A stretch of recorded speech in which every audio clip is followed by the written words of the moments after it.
Uy, 30 years ng meriendahan sa Marilao, na-try nyo na ba? Tara, yung mga kanusal nyo ba ang nalaman ko? Kami napadpadid sa Poblacion 1, Marilao, Bulacan, malapit sa Central School para mag-food trip sa Lucy's Merienda. Oo, si Lucy, may-ari ng meriendahan. Nag-umpisa ako noong 1992. Ang tinda ko, puto bumbong, bibingka, binatan, pichi-pichi, palitaw, karyoka, butche. Ang aking karyoka, nakakausap ko ng mga 50 stick. Pichi ko naman, mga 80.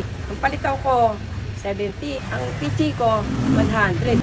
Diyan ko na kinuha yung aking kabuhayan.